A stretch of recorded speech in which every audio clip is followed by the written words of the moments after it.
Welcome to the Growler, a Who Dey podcast hosted by Paul Dana and other bald friends like Mo Egger, Dave Nanametz, home of all your Bengals breaks, takes.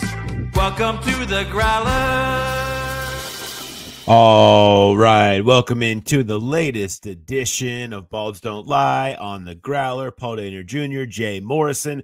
Excited to be with you here on a Tuesday. What's going on, Jay? It's a beautiful Tuesday. I'm looking forward to this show. I think we've got an exciting segment coming up with one of our not fellow balds, one of the other balds. Yeah, not fellow for you, not fellow for you, but fellow for me. In our life, your hair's looking great today. By the way, congratulations on that. Just got it cut. Yeah, we've got Mo Egger going to be joining us here in a little bit. We are going to play the Wheel of Blame with Mo Egger, and we're going to decide who is most to blame for a couple of different situations, and get his opinion on that as we offer ours. There's plenty of blame to go around, as you know, Jay. Yeah, there are plenty of blameworthy individuals in the 1-4 Bengals organization right now. And maybe it's even exterior forces that are at play here. But we're going to decide that when we bring Mo on here with us in a little bit. We're going to talk a little bit about the unprecedented nature of this situation the Bengals have found themselves in terms of teams that have played like this offensively and been 1-4. Spoiler alert. And so we're going to get into that a little bit. You're going to hear from Lou Anarumo and Zach Taylor with some of their reaction after a night to sleep on it on the state of the defense and the direction that they go forward. All of those types of things are coming ahead for you. Growler bet, ARBIES recap. What a Growler bet, man. A lot of action in the Growler bet. So we're going to be discussing some of that. Thanks to all of you that have sent in your submissions. There was tons of them to go through, a lot of good Growler headers. We're going to get to all of that stuff. ARBIES, all the stuff that you're used to getting. Reminder, if you want to send in Growler bet submissions, you want to send in questions, you want to ambush light me with Mark on Friday, any of those things, send that into the Growler podcast at gmail.com. Hit us up on that. And of course, if you're watching on YouTube, subscribe, like, rating, all that. Go to the QR code up here on the screen if you want to get links to our merchandise at Cincy Shirts, where you can get 10% off all Cincy Shirts purchases with the code GrowlerPod. Reminder, next live show is going to be on the 27th, the Bengals-Philadelphia game at Paycor Stadium. Next home game, that is going to be noon for our show start. That's a 4 o'clock window game. There for the Bengals and Eagles. We will be giving stuff away. We'll be $3 Cincy Lights. We will have special guests. You can fire us all the questions that you want to ask, and we will do our best to talk about it and have a grand old time down there, as we love to do. So please come on down there. And of course, they have the second chance drawing that goes off every Thursday. It's such a great venue, a great place to have drinks, eat delicious food. Head down to BetMGM Nation Kitchen and Bar, next live show on the 27th, or anytime you want to for a big game. NationKitchenandBar.com. You can reserve tables for any big events. Make sure you have a great place to watch, drink, eat, all those good things. All right, let's get into a little bit of the news. News to come out of yesterday. A couple of major injuries, right, Jay? Yeah, I mean, starts at the top with Dax Hill. Just gutting. I mean, gutting for the defense because he was playing so well, but gutting for Dax too because he was playing so well. I mean, it's not been an easy road for him. Basically sitting out his whole rookie year, and he plays safety. Doesn't go well. They switch him to cornerback. He does everything they ask him to do. He was he was the best defensive back they had through the first 5 weeks, and now this, and he's going into the contract year next year. Just the timing couldn't have been worse for all involved. And we talked to DJ Turner yesterday. Zach talked, heartbreaking is the word Zach used, and Lou. I mean, he almost felt emotional talking about it. Like it hit those guys really hard to see a guy that's done everything asked of him and starting to succeed, and then to go down like this. Just brutal news. And then backup offensive lineman Jaxson Kirkland, torn biceps. He's out for the year as well. So the losses keep mounting, not just in the standings. Yeah. So torn ACL for Dax. Likely, I think that we see Jalen Davis become a permanent part of this team. He was on the practice squad before and was an elevation this past weekend for Mike Hilton. Mike Hilton, I think the thought is probably be able to be back this week, but we'll have to track that knee and see where that's at. So they hope to get Mike Hilton back, and then you'll have DJ Turner and Cam Taylor-Britt on the outside with Hilton on the inside. But yeah, you're right. I mean, it just brutal for Dax, who did it the right way, took on a position change, didn't complain, got pretty good at it, seems to have found himself a spot going forward. Now the question for him will become that fifth-year option, Jay, that the Bengals have an opportunity to pick up in March or whenever in the spring and make a decision. Deadline, May 2nd. Yeah, as you ride for the draft, and make a decision on that fifth-year option. And my gut right now is they do it because I think they're very happy with the direction that they're headed there and who he is as a player. So I'm going to guess that we see the fifth-year option picked up on him. But again, that'll be a decision they'll have to make because he hasn't had extended period of time, which had to prove it coming off an injury. There are questions there, no doubt about that. They picked up a guard off the practice squad, Austin Stuber from Atlanta, that's going to come in and kind of be helping to fill in the back end of the offensive line room. Again, it thins out, and they felt a lot better about their depth. And Trent Brown gone, and now you have Jaxson Kirkland gone, and the depth feels a lot thinner there on the back end of that offensive line. As far as let's get into our main topic here real quick. I want to make sure we get into this a little bit before we bring Mo in. I want you to hear a little bit from Lou Anarumo and Zach Taylor. This is from yesterday. And then we're going to dive into a little bit about where the defense is at. You'll hear a little bit about where they feel like they're at and talk some about this situation that the 1-4 Bengals find themselves in. The numbers from a pass rush win rates standpoint are pretty jarring in terms of not good. In terms of negative, yeah. How do you guys get more of a pass rush, knowing your personnel is what it is?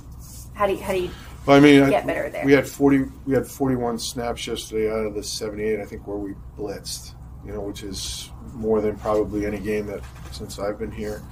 And there was a lot of zero blitzes, and so we got to continue to find ways to generate it. I think as we continue to get healthy, I thought BJ's presence was felt yesterday out there in a number of situations.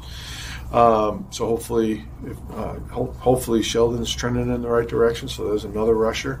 So we just find different ways to do it because we have to do better in that area. What did you think of Miles' play in his first game back? Again, a guy that I thought his effort was outstanding. There's some little things just from a pure practice, just hasn't practiced and, since training camp. So, there's a blitz earlier in the game where he just got a little too tight, and Gino came free on the backside, and we're chasing him, and it's a touchdown, but he can kind of pull it up from the front side. But I thought his effort was outstanding. I thought he did a lot of good things that we can build off of. How much pressure do you feel to do something different going forward as opposed to maybe saying, let's do what we do? Really different. Well, right. That's what I mean. Like, more game plans like that as opposed to saying, let's do what we do better when you're trying to search for answers right now. Yeah. I just think, we have to make sure we stay within ourselves to a degree, and there's always going to be wrinkles in what we do. But you can't just – because the players have to feel comfortable with what they're doing. So I want to make sure that they understand that, hey, here's the core of what we do. We're always going to have a wrinkle here or there for each game plan. I just don't ever want to just totally abandon it because then they'll think we're reaching and things that, that there has to be a base. There has to be a foundation. They know it works. We just got to do it better. Zach, what was your message to the team about kind of just moving forward with this? Yeah, that we're 5 games into the season. And so I know what the noise is. We're 1-4, and so we're accountable for all that. It's not good enough. We have too much talent on this team to be in the position we found ourselves in right now. But all we can do focusing forward is how do we beat the New York Giants? How do we have a great week? How do we get back on the winning track? You just look around the AFC, and there's plenty of opportunity there moving forward, and we just need to take advantage of it. We need to be the best version of ourselves, which we have not been yet. We've lost on a walk-off field goal now twice, and so we have to do more to take advantage of those opportunities, and I got to put us in a better position. Really, you look at it, there's a lot of talent on the team, and as the coach, you got to find ways to maximize that and make sure we're working off with wins, and I haven't done a good enough job of that.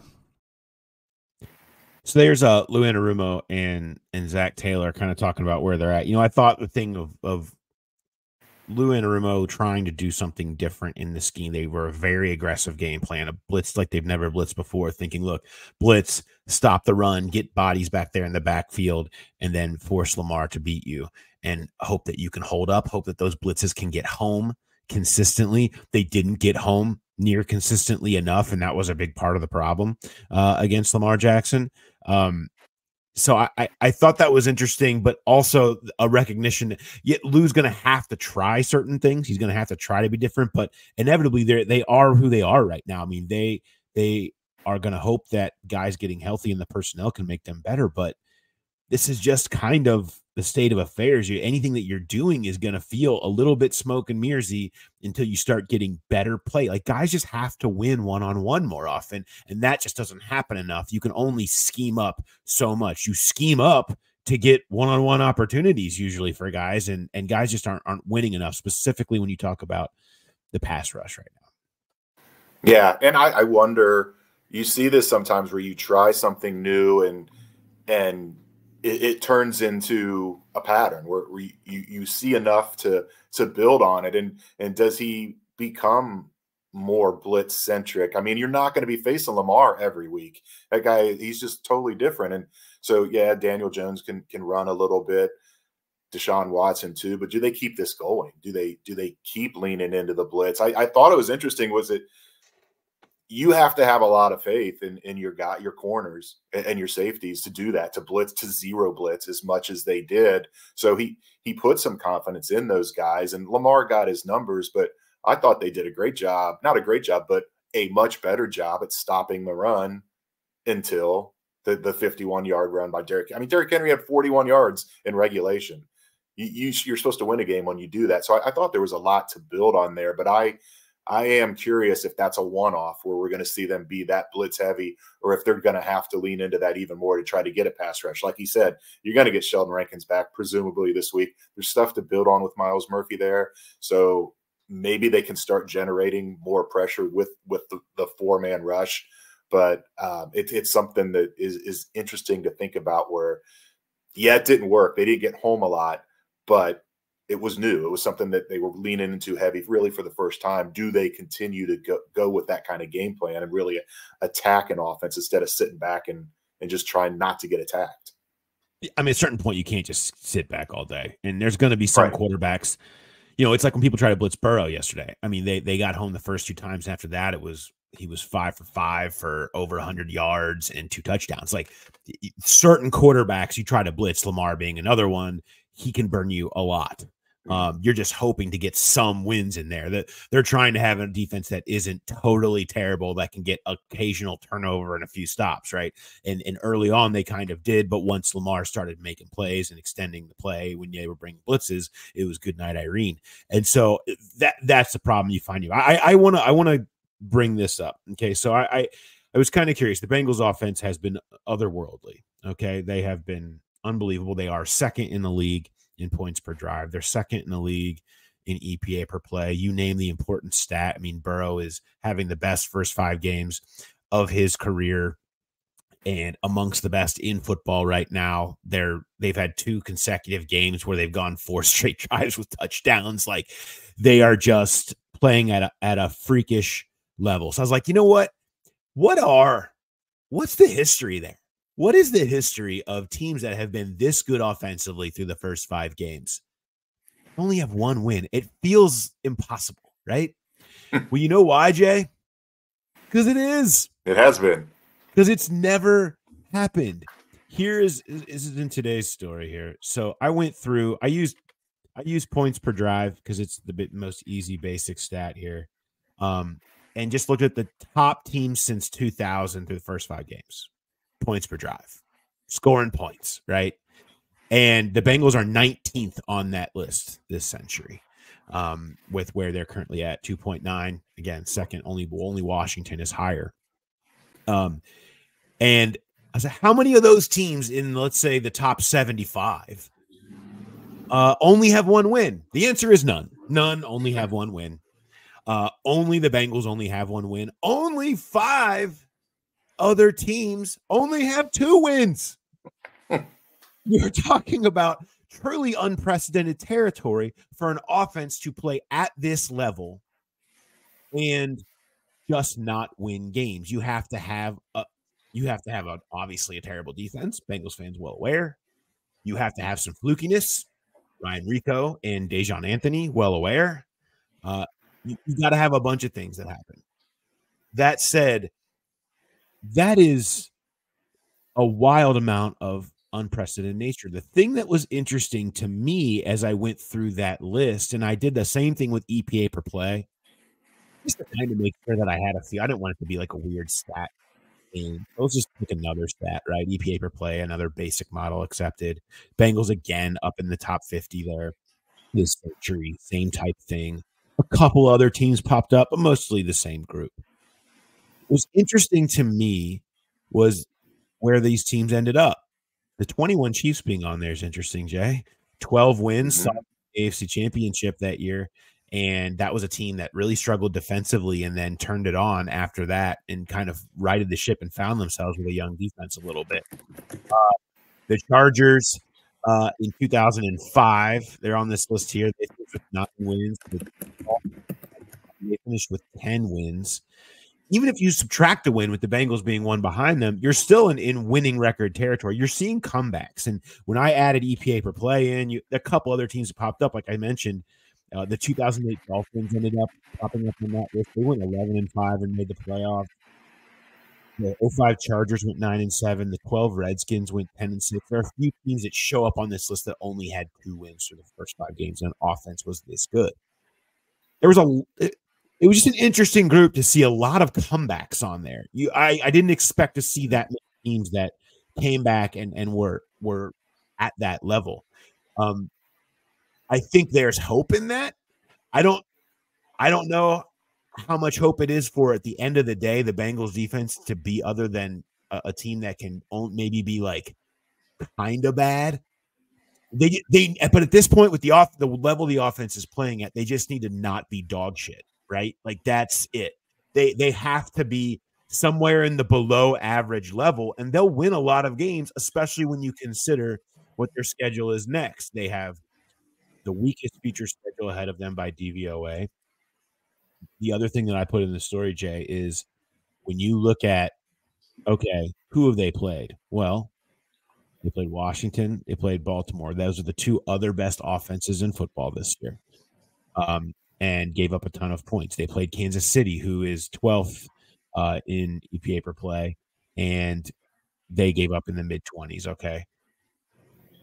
Those are the top half of the league in EPA per play right there. 3 games they've already had. How many do you think they have on their schedule the rest of the way? Well, I read your story, so I know the answer. The answer's 2. The answer's 2. It's Baltimore again, and then it's Philadelphia, who's in the middle. They play 9 games, I should say, 9 games against teams currently in the bottom 11. Okay, just by degree of difficulty alone, it should get better defensively to go from absolute crap to, hey, can you be a little bit below average? Think what it looked like in Carolina. That's kind of where they have to bank on it right now. And if that happens, you could see where a run could come from. The question to me is, Jay, though, will it still be too late at that point? Because you've dug the hole so deep, there's such a thin margin for error.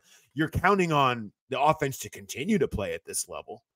There's a lot of questions there. But if you're looking at how it maybe looks different going forward, that is a part of the conversation. And maybe that's overly optimistic and people would rather not hear the optimistic side of things right now. And I get it because it's bleak. But that just when I went through that group, that stood out to me. That's all. I mean, it's optimistic, but it's also realistic. It's not without basis. And so if you're going to be up there that high on that list in EP or in points per drive, I mean, that's elite offense, and those don't just fall apart. But to be that good and to only have 1 or 2 wins, that tells you that there's a lot of things going wrong with the defense, and teams just there's plenty of room for improvement. And I don't know, it'd be interesting to go look and see how many of those defenses had veteran defensive coordinators who've seen everything and can figure out ways, new schemes like the blitz heavy game plan against Baltimore, or how much injuries played a role in that. Like, they didn't have guys early, they started getting them back. I think it's far more likely for this defense to get better than it is for the offense to fall off the cliff. And so as long as the offense can be anywhere close to what they are right now, you don't need that much from the defense. You just need incremental improvement. And it can be there, but you're right. The hole is deep. Can they dig all the way out? I mean, there's a good shot that they could be 3-4 going into that Philly game. And that could be huge if they could get back, have a shot to get back at 500 at that point. Yeah, at some point when you start to get into the mid-November portion of your schedule, you want to feel like you're back into striking in a position where really the AFC is the middle of it is as just flawed mediocrity. Once you get past Kansas City and Baltimore and I guess Houston, I mean, it is just flawed mediocrity everywhere. It shouldn't be something that's insurmountable. The question is if their defense, it has to improve. It can't just start playing easier teams. All right.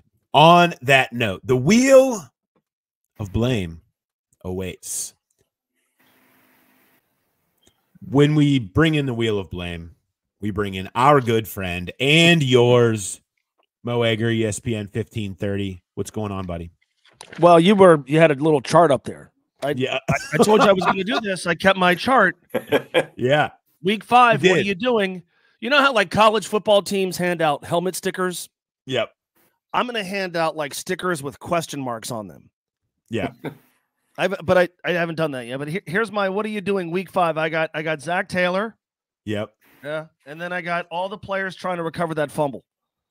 Joseph Osai. Yeah. That looked like my daughter's soccer team. Just everybody hurting to the ball and no one really knowing what to do. Yeah. So congratulations to all involved. There's the week 5. What are you doing chart? Could you be more nonchalant in a critical moment than everyone at that point? Like, wait, what are they doing? What is he doing? My wife, sister, and I were once trying to catch a mouse in our kitchen. That's what we looked like going after that football. Did you catch the mouse? My sister did. Yes. Yes. So you were like the first person. Was that BJ? Wasn't that BJ Hill trying to the first? Oh man, the sound the stadium made. I mean, that's the thing. The funny part of it is because they lose, we can't make fun of it that much. But the sound the stadium was making during that whole scrum was deeply funny. Deeply funny. So they got a collective. What are you doing? Yes. All right. Here's what I wanted to play, there's just too many topics that deserve ire and blame to just start one place. So what we're going to do, I've got 3 topics that I'm going to spin the wheel of blame on here, and we can decide who we think gets the largest piece of the blame pie for these things. And I'm sure we may run out of time, and you and I today at B-Dubs in Milford can discuss more wheels of blame. I'm sure we will. Do you actually have a wheel? I ordered one. I actually, I did not think far enough ahead. I'm going to have a wheel in the future because I want to play this more. There's a wheel on the way from Amazon. It'll be here tomorrow. I was going to say our promotions department has one. So, I can let you borrow it. You can lease it. Don't worry. Knowing that I think we're going to need the wheel of blame a lot more this year, I felt like it was best to just have my own. It's like the rule that you have. I don't know if you have this rule. If you ever have to do something in the yard and you need to borrow a tool more than twice, you have go to get buy it yourself. Like you just have to buy it. I feel like that's where we're going to be with the wheel of blame. Okay. So you can blame whatever you want to. Duke, Zach, Ryan, Rico, defense, offense, God, the crowd, aliens. I don't care. You just you figure out who has the biggest piece of the pie for you. Let's talk about the end of Sunday's game. So we'll go, the last 4 minutes of regulation and overtime. We will spin the wheel. Mo Egger, who has the biggest piece of the pie for the end of Sunday?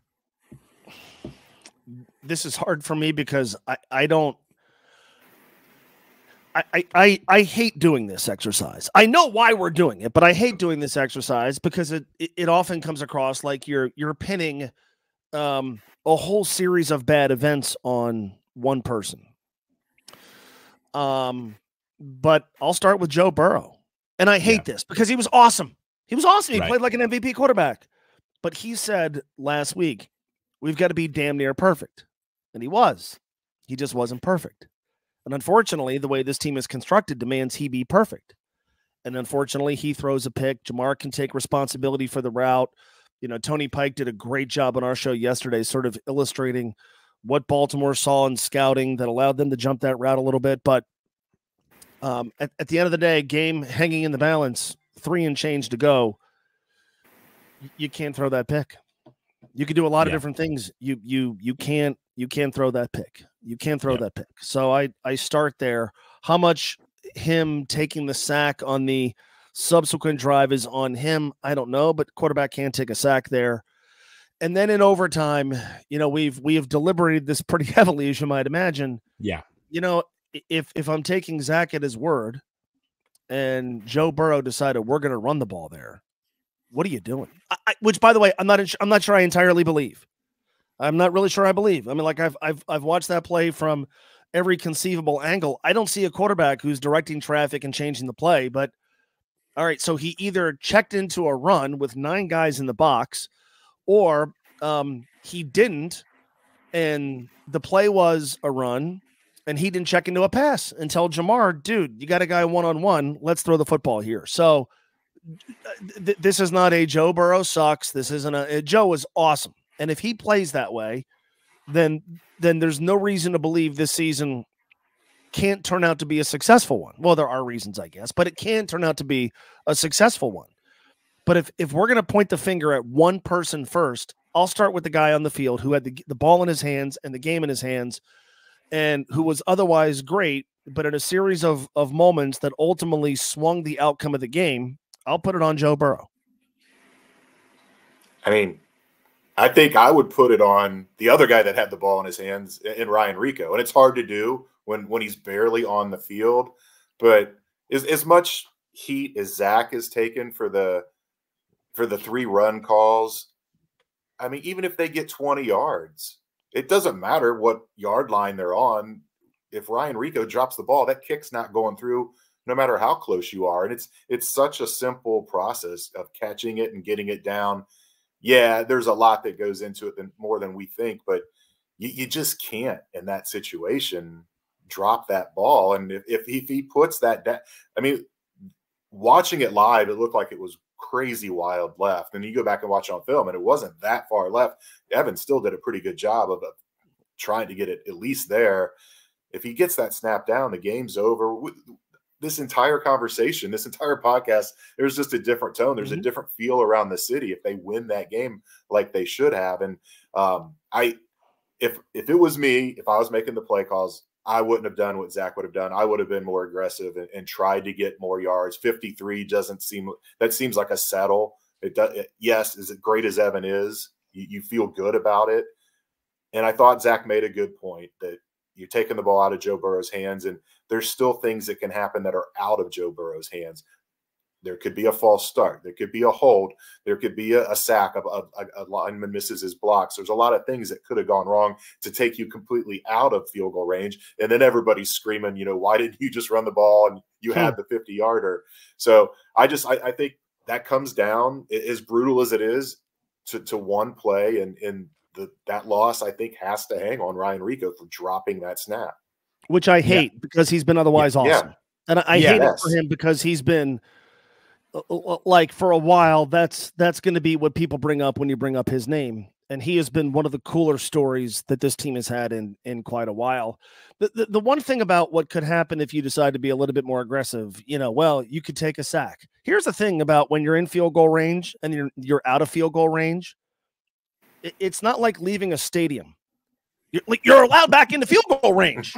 So let's say Joe gets sacked on 1st and 10. Well, here's the cool thing. You can still make up that. There's no rule that says, sorry, out of field goal range, maybe next time. Okay. There's no usher standing there going, hey, you can't come back. Can't come back into field goal range. And so I've heard this a lot. Well, what if there's a false start? What if there's a holding penalty? What if there's a sack? Like the only disastrous outcome, truly disastrous outcome, is a pick. And I know Joe had just thrown one. And I'm paying this guy $270 million because I trust him to not make mistakes in situations that you can't throw a pick in. So this thing about, what if there's a holding penalty? All right, so it's 1st and 20 then. Okay, can we make up that yardage and re-enter field goal range? It's kind of like Kings Island. There's 2 different exits. There's the one that says you can't come back, and there's the other where they stamp your hand or put a chip in you or whatever they do. Take that one and re-enter field goal range if something bad happens to you. My point on this is, I feel like there's Evan McPherson is also just got paid a lot of money.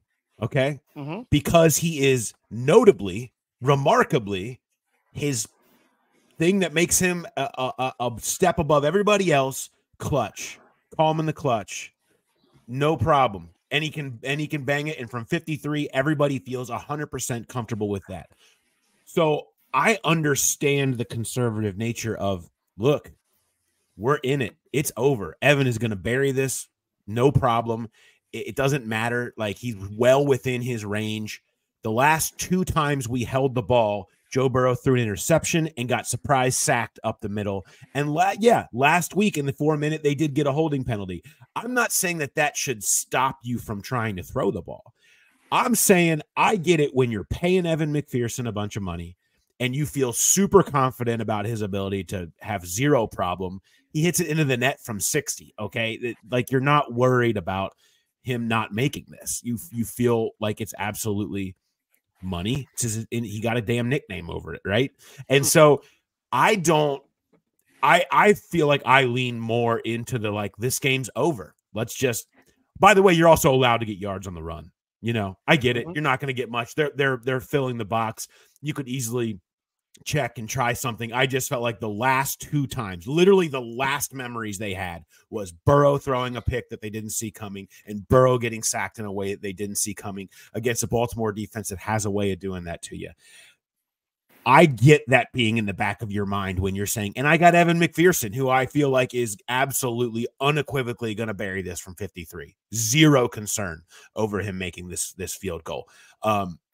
When that's the case, I get it.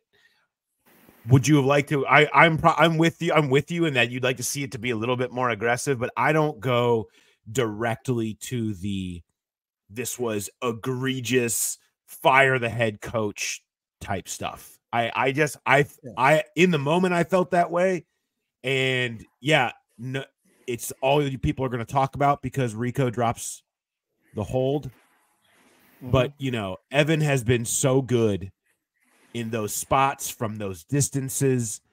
I have a hard time blaming it.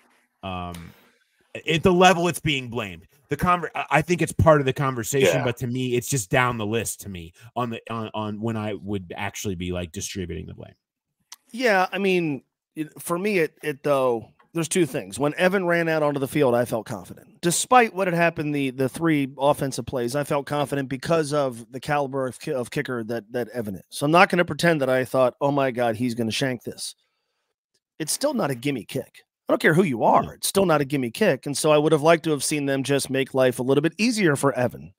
Like we always talk about, make life easier for Joe Burrow, make life easier for Evan McPherson. And again, doesn't matter if Ryan Rico acts like he's giving CPR to the football when he catches it. No. So, but this is not the first time we've talked about Zach Taylor and situational football and taking the ball out of his best player's hands. So So what happens next time? It's been a while. It's been a while. And I felt like, and Jay, you mentioned this in the walkout, that was something that, it felt like this was a lesson that was learned years ago of not taking the ball out of his best players. And I thought he was taking the ball and putting it into another one of his best players' feet because it was already in good enough position. You know what I mean? Now, you'd love to see one shot. When you feel like you've got the game won, it's like, let's just go win it. Well, it's like Mo said, nothing's a gimme. And if you're going to play that what if game, what if there's a sack? What if there's a hold? What if there's this? You got to play the what if there's a miss. Because if he misses that kick, Baltimore's got the ball at the 43, which he did. So that way even if Derrick Henry doesn't bust off that 51-yard run, they're 10 yards away from Justin Tucker field goal range. So you want to get a little bit closer, even in case there is a miss, they've got to go a little bit further. But I'm with you, Paul. I would have done it differently. I think this is a philosophical question of being conservative versus aggressive.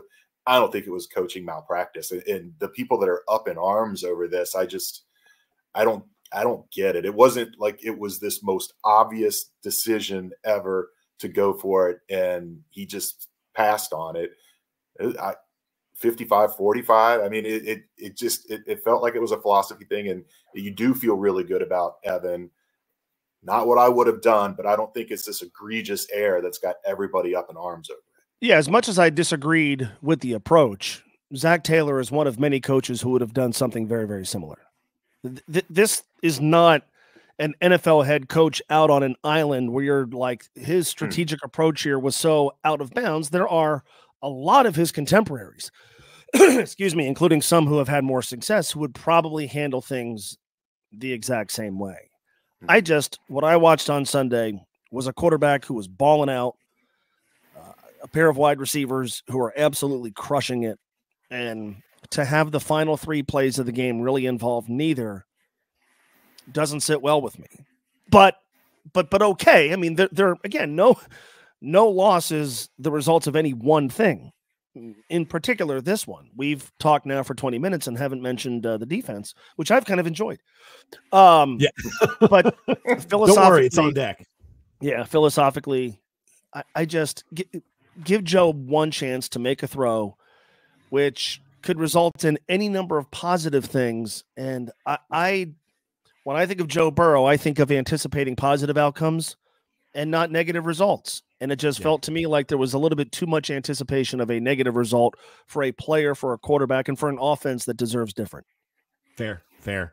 Let's spin it one more time here before you got to get out of here. And let's just, I don't know. Do you want to just avoid the defense? I mean, I've got 2 and we can pick one.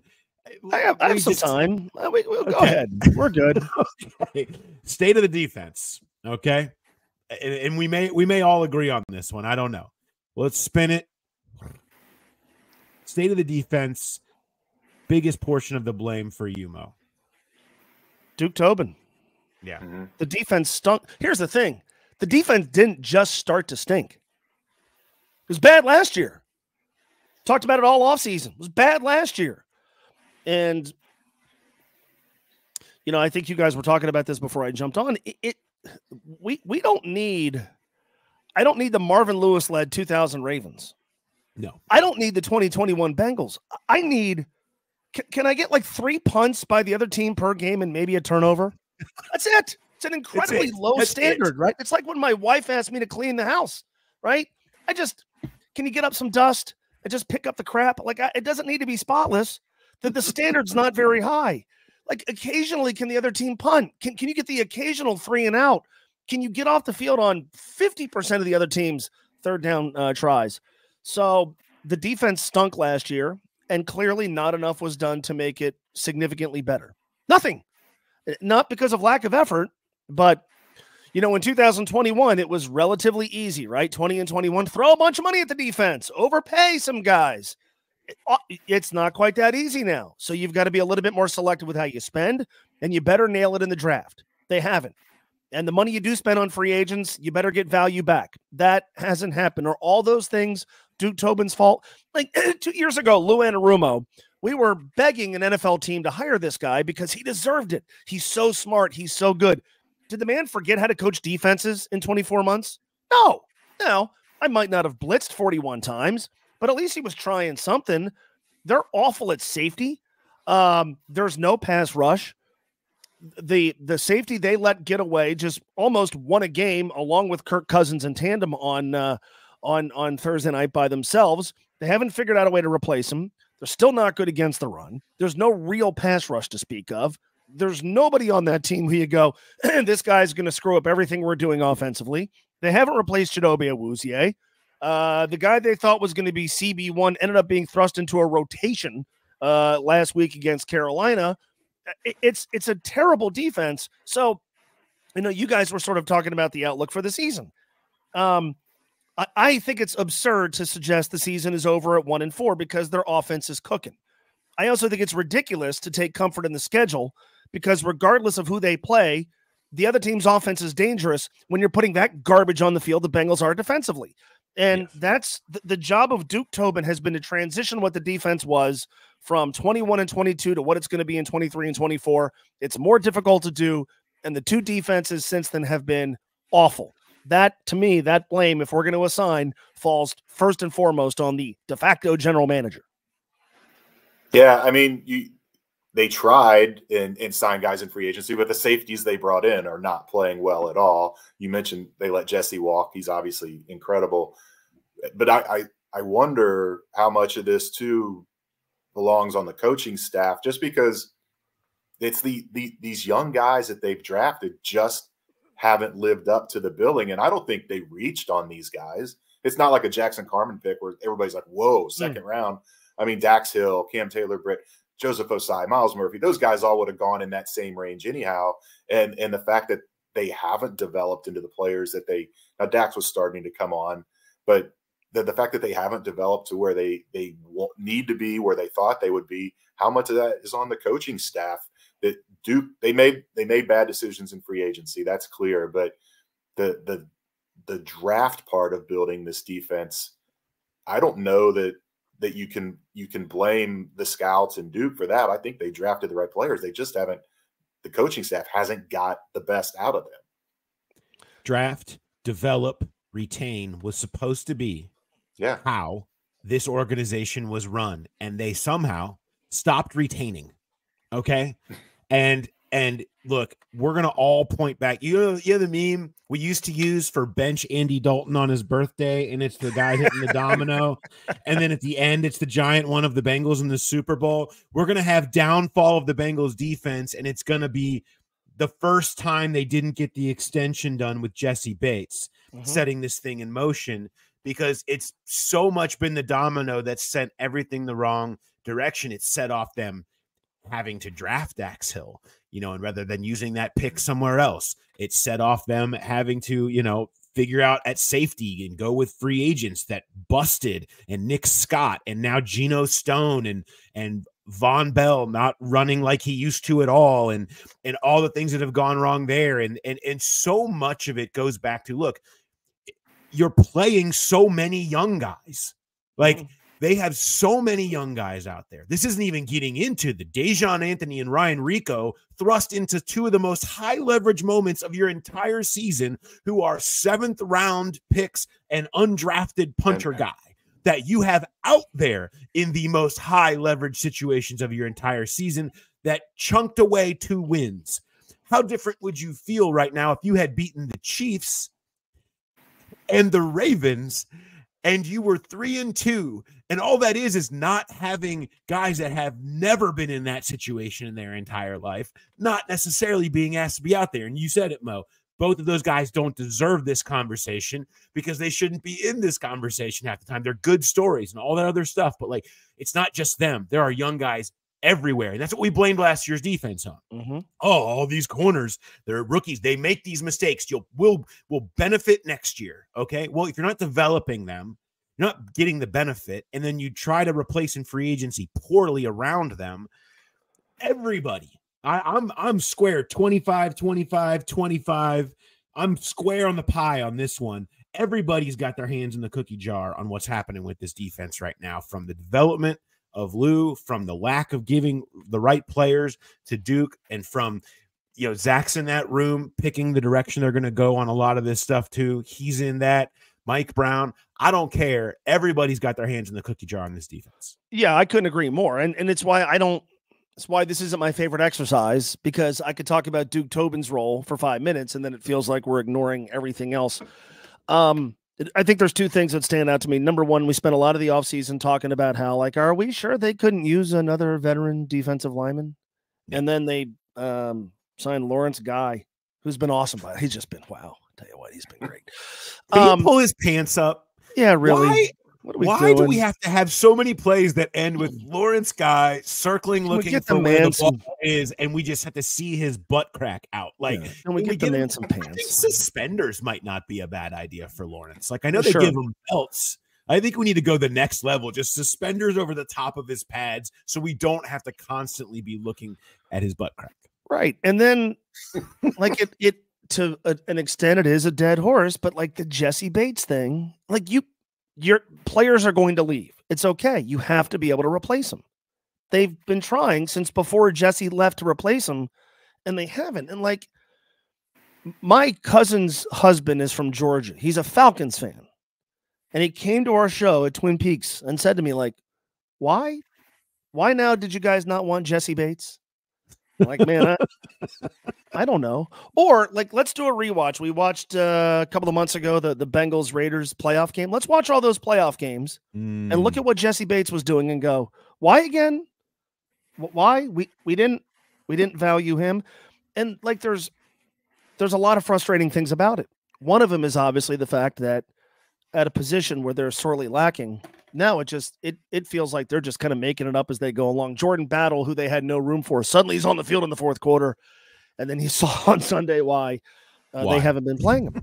But also, they're not going to sign Jesse Bates. Okay, why? Because they're going to sign T. Higgins. Okay. Well, no, we can't sign T. Higgins because we're going to sign Jamar Chase. Okay, well, when's that going to happen? Like there's the reverberation of that decision just continues to hit off like so many different walls. And I think that's deeply frustrating. And then you watch the dude in Atlanta and you're like, wait, could use some of that right now. Like, I remember the day, Paul, that Sam Hubbard, they announced, was getting his contract. And I asked you, like, Jesse Bates is next, right? And we kind of joked, like, why don't they just have one press conference for the two of them? It felt like something that was inevitable to go from that to this. Again, it's not letting, I said this for years about Andrew Whitworth. It's not letting him walk. It's the fact that your efforts to replace him failed. Yeah. Like I can understand positional value. I can understand what you want to do with your money. I can understand just with a lot of players only going to a certain point financially, but you better figure out a way to replace him, because if you don't, all we're going to do is talk about, well, then you should have just signed the guy who was already really good, who was already in your building, who I think wanted to be here. And so it's really hard to watch the play at that position juxtaposed against what Jesse is doing in Atlanta. It's really, really hard. And it really has felt like since his departure, the defense has gone from something that was an asset to something that's a major liability. That's not the only reason why, but it feels like that decision and his departure started the chain of events that has us where we are right now. Yeah, I mean, I don't think it was as much that they didn't value Jesse and didn't think he was a terrific safety. It was they didn't value the position. They didn't think that you needed that was the position where money needed to be allocated. That much money needed to be allocated. That safety didn't matter as much. And now they are finding out the hard way that safety does matter in today's NFL. That you saw it last year and you're seeing it again this year. Lou Anarumo told them, this dude puts out more fires. It will be a dark day if we lose both these guys. You don't understand how many fires this guy is putting out, on top of the fact that he made every play through those playoff games and everything else. And I hate when we always end up at the same place. So I call it that first domino, because I feel like we keep trying to get to the root of what's going on, and we end up in this place all the time because it was the first thing that's set. But there's so many decisions that have gone wrong since then. I don't want to keep spiraling down that way, but inevitably to me, it's hard to look at the state of the defense and not be like, yeah, you guys have money still. And you had money then. You didn't go after defensive line help. You didn't even get a mid-tier plugging defensive tackle when you decided to let DJ Reader go. Okay, you sign an older Sheldon Rankins. Okay, fine, but you kind of know what you're going to get. He's never played more than 600 snaps in the season. You relied on young players. Oh, well, we'll rely on Chris Jenkins and McKinley Jackson. You're relying on young players over and over again. You're cutting corners and keeping 12 rookies. 12 rookies, and 11 of them have played. And we mentioned the high leverage moments earlier. When you're constantly doing that and cutting corners that way and relying on rookies kill you. An old thing that Paul Gunther used to say was, for every rookie that you play, is going to lose you a game. Okay. And that is proving itself correct. So I guess right now they're on their track to 11 losses because it's a lot of rookies that they're playing. That might track right now, actually, when you look at those numbers. But that's part of it. They make rookie mistakes. And we just heard the whole offseason about how you got to deal with these rookie mistakes. And then you shove a bunch more rookies out there and cut corners on actually putting guys with skins on the wall in places that could affect games. Defensive tackle being exhibit A. And they had multiple opportunities to fix it. So to me, I think all of that, development is certainly part of it, but man, you've got to be staring at the front office too, specifically on that with where they're at right now. We left a lot of meat on the bone for this afternoon, Mo. So we've got plenty more that we can get to. Did you have one more parting shot that you'd like to fire off? I don't know how you could watch the 2021 playoffs and go, you know what, we don't value safety that much. I'll tell you what, we just get a couple of guys, just pull some dudes off the streets. Like I hear this all the time. Well, they don't value that position. Well, you're allowed to change what you value, right? Yeah, you're allowed to change what you value. How did that run? How did watching Jesse? And again, I'm not going to pretend that I spent hours of airtime banging on the Bengals for letting them go when they did, because, okay, let's see if your plan to replace them works or not. It hasn't worked. And so, but they don't value that position. Did you value winning the AFC championship? Because Jesse Bates and Von Bell in their prime were one of the reasons why you won an AFC championship. Be kind of cool to do that again. If that's something you're interested in. Mo, we will touch on the rest of the topics I had. I also blame the uniform look. Orange pants, black top. I didn't like it. Oh, gross. Look like the Browns. Yeah. I didn't. Nothing good about that look. I think that's one that goes in the trash. You know, so I don't like it. All right. See you this afternoon. Bye, guys. Bye.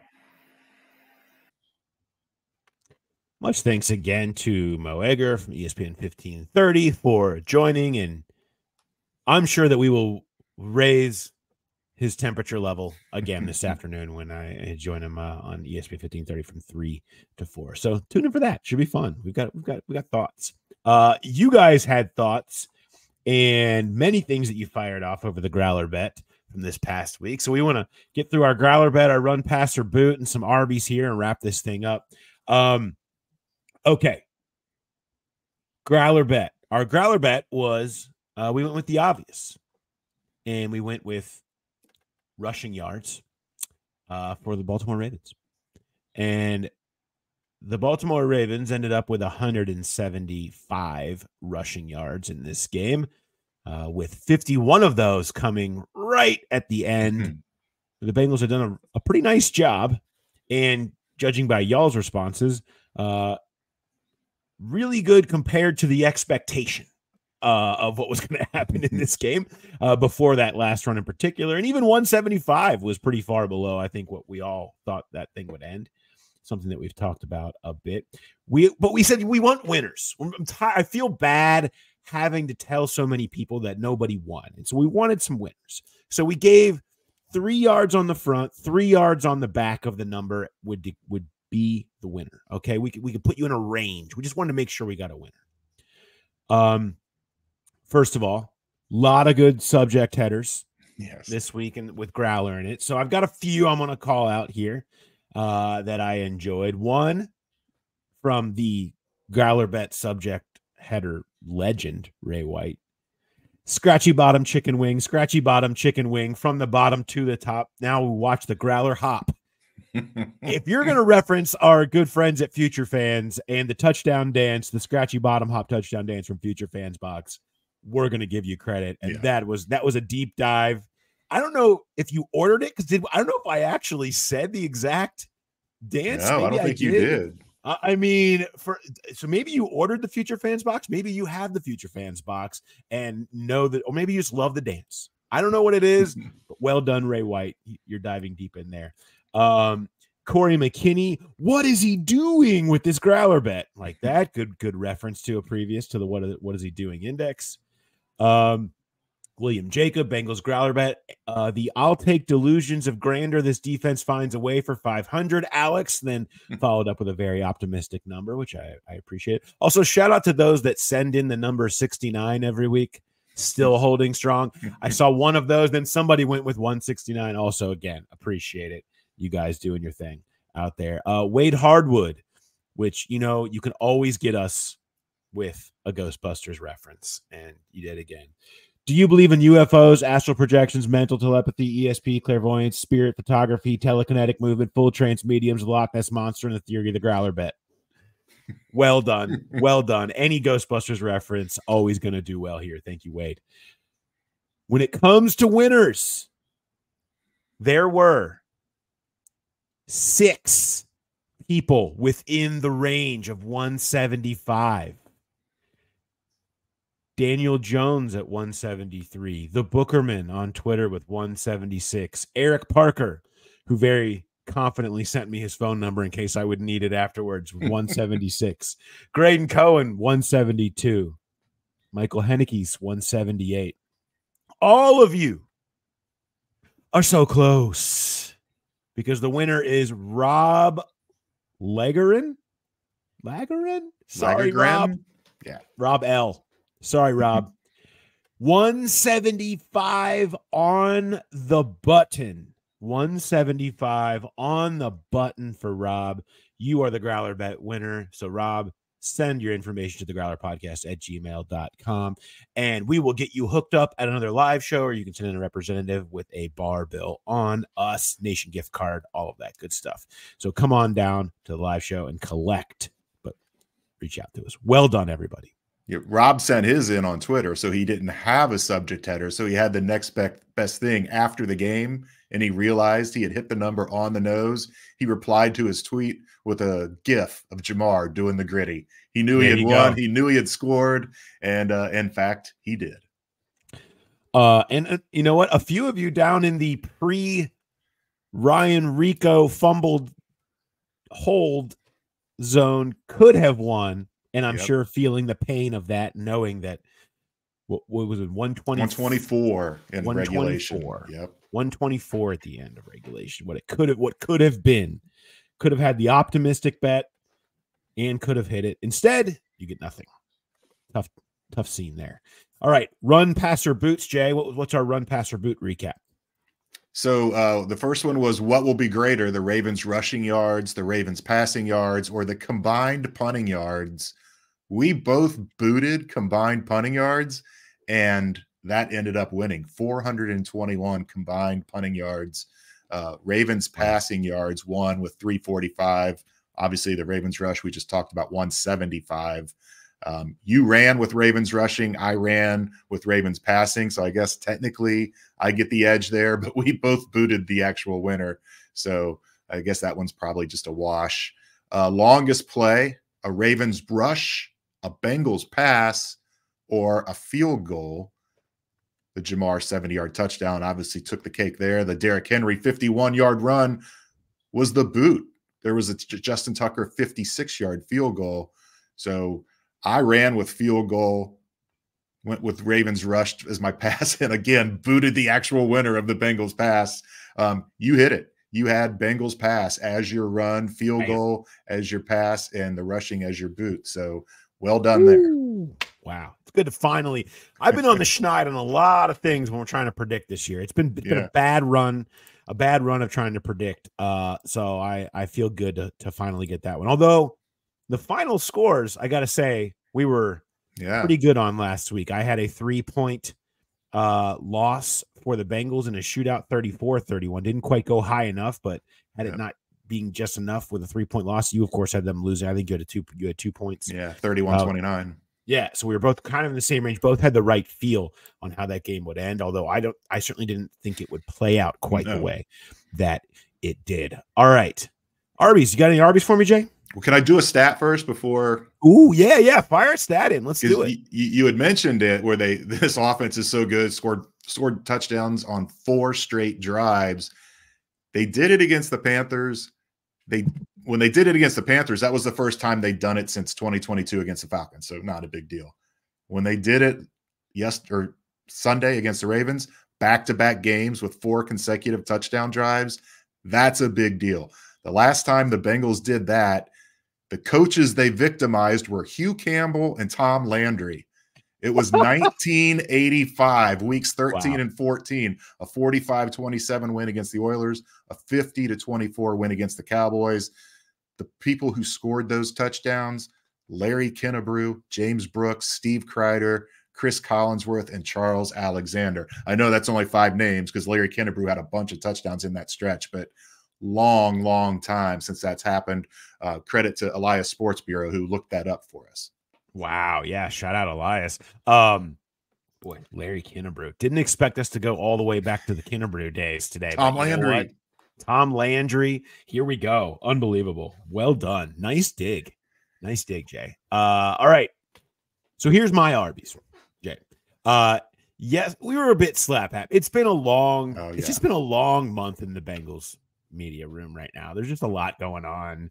The team has got everything that's going on. There's just been a lot going on. And so we were just all a little slap happy yesterday. And a conversation came up that really sparked.